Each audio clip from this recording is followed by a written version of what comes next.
Okay, it's very difficult to do anything when the country is in the situation in which it is right now. And I have been observing what has been going on in the country since morning. Like many of us who are interested in what's happening in the country. And quite frankly, it's very painful and very unfortunate to see what is going on in the country, because I don't think there's someone around who thinks we should be living like this every day. And our young people getting out, expressing themselves, and the level of violence that we have seen, the level of destruction in the country is unbearable. And we cannot pretend that there are no issues. And this has nothing to do with politics.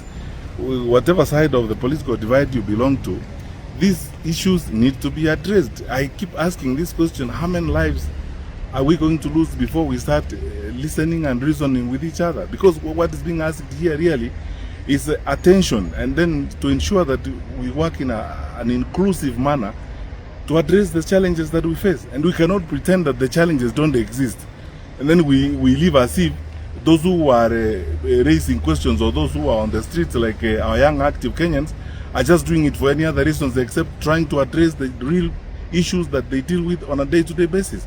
So for me and many of us, really, it's a very, very sad day and very painful. If we were a little more open and more focused in addressing some of these issues, we should not have gotten here this year. Because when this happened last year, there are promises that were made that were never fulfilled. Personally, I've been thinking, actually, and maybe I'll speak about this some more when I get out and start having conversations with people. We needed an open public inquiry on some of these things, and on all things that are being raised, whether it's about unaccounted for deaths and so on. We need an open public inquiry on these matters so that issues can be resolved and can be addressed effectively and conclusively. We cannot go on like this, because the question you ask yourself every day is: how many more lives are we going to lose before we start listening and reasoning with each other? And what else needs to happen before we get to a point where we forget about whether it's politics or whatever the issues are, and focus really on the questions that we are being asked at this particular time?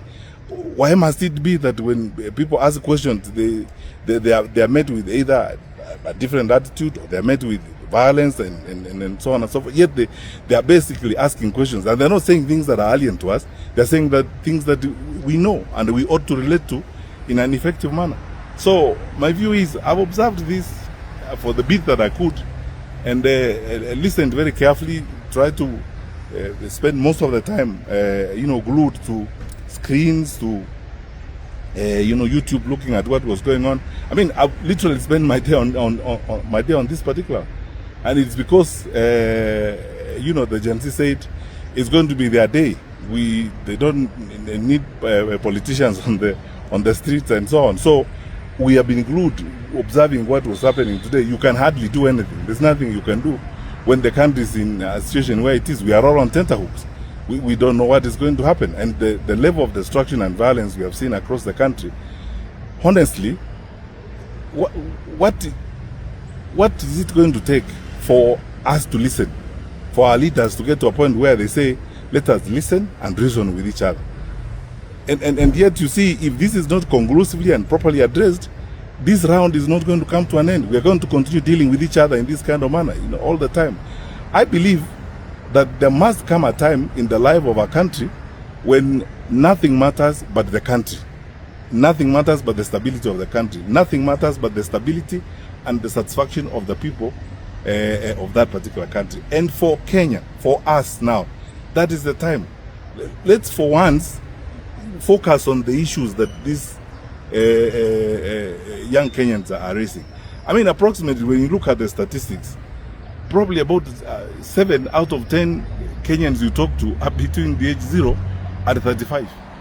Now, the 3 out of 7 who are 35 and above, we cannot fail to listen to the bulk of our population and focus on the welfare and the interests of the bulk of our population. And the questions they're asking are not about things that are alien. They're about things that are with us. So let's forget about many of these things and focus on the solutions that we need to deal with to the challenges we have. These questions I've asked about inclusion, the questions I've asked about what needs to be done in employment, how to handle education, because most of these frustrations, it's true, as some parent was telling me, some of our children are genuinely traumatized. If you have been in university for 2 years or 3 years, you cannot do an exam because you don't have money and so on. What do we expect them to do? If you have been in school, you are facing a stage exam and you need to move to the next level. Now you don't know whether capitation has come or not. You don't know what is going to be done. What is expected of us? Most of our young people are genuinely traumatized, and this is the result of that. So we can't pretend that all is fine and dandy, and therefore we shouldn't even be raising this issue in the first place, or we start ascribing them to other things. Oh, it's politics, it's so and so. This is why I always say, let us not spend time